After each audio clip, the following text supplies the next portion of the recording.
개혁신당 이준석 대표는 황상무 대통령실 시민사회 수석이 MBC 잘 들으라며 정보사 언론인 회칼 테러 사건을 언급한 것과 관련해 정권의 입맛에 안 맞으면 회칼로 찌르는 게 윤석열 대통령실의 언론관이냐며 질타했습니다. 이 대표는 자신의 페이스북을 통해 이게 대통령실 시민사회 수석이 기자 앞에 두고 할 농담이냐며 본인도 언론인 출신인데 그 말이 위협으로 들릴지를 판단하지 못하지는 않았을 것이라고 지적했습니다.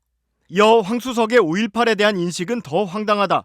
지긋지긋한 배후설이라며 대통령뿐 아니라 정부 인사 모두 극우 유튜브의 개똥 철학을 국정기조로 삼는 것이냐고 비판했습니다. 이 대표는 그러면서 대통령의 수석이 5.18 민주화운동을 모욕했다며 황상무 수석은 즉각 사표 쓰라고 촉구했습니다.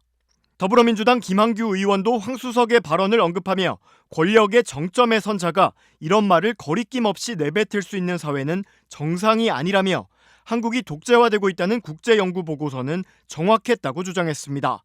김 의원은 모질게 비판해도 황 수석은 아무런 부끄러움도 느끼지 못할 것이라며 정권의 입맛에 맞추지 않으면 칼로 찌를 수 있다는 협박은 정권이 지켜주리라는 믿음과 무슨 말을 해도 괜찮다는 오만함에서 비롯됐기 때문이라고 꼬집었습니다.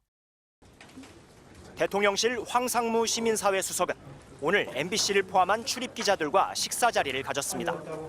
여러 현안에 대해 언급하던 중 황 수석은 예전 김신조 일당의 청와대 습격 사건이나 판문점 도끼 만행 사건 등에 대한 의견을 말하다 자신의 군대 시절 이야기를 꺼냈습니다.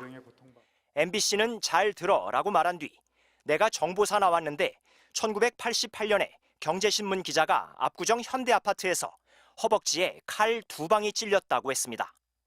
황 수석이 말한 사건은 1988년 8월 아침 경제신문 사회부장이었던 오홍근 기자가 자신의 집 앞에서 괴한들로부터 습격을 당한 일로 회칼을 사용한 공격에 오 기자는 허벅지가 깊이 4cm, 길이 30cm 이상 찢길 정도로 크게 다쳤습니다. 수사 결과 괴한들은 군 정보사령부 소속 현역 군인들로 군을 비판하는 오 기자의 칼럼에 불만을 품은 상관들의 명령을 받았던 것으로 드러났습니다. 이른바 정보사 회칼 테러 사건입니다. 황 수석은 이 사건을 말하며 당시 정부의 비판적인 논조로 기사 쓰고 했던 게 문제가 됐다는 취지라고 말했습니다. 앞서 대통령실은 이종섭 대사 논란과 관련해 공수처와 야당, 좌파 언론이 결탁한 정치 공작이라는 보도에 부인하지 않았습니다. 왜 MBC에게 잘 들으라고 했냐는 질문에 황 수석은 웃으면서 농담이라고 했고 정보 보고 하지 말라는 당부를 덧붙였습니다. 황 수석은 KBS 기자 출신으로 지난해 말 대통령실 시민사회수석 자리에 올랐습니다. 황 수석은 또 5.18 민주화운동과 관련해 계속 해산시켜도 하룻밤 사이에 너댓 번이나 다시 뭉쳤는데 훈련받은 누군가 있지 않고서야 일반 시민이 그렇게 조직될 수 없다고 말했습니다. 이어 배후가 있다고 의심이 생길 순 있지라며 북한 개입 가능성을 말했지만 다만 증거가 없으면 주장하면 안 된다고 마무리했습니다. 황 수석은 발언 경위에 대한 질문에 대해 과거에 그런 일이 있었다고 이야기한 차원이라며 농담이라고 거듭 해명했습니다. MBC 뉴스 이용주입니다.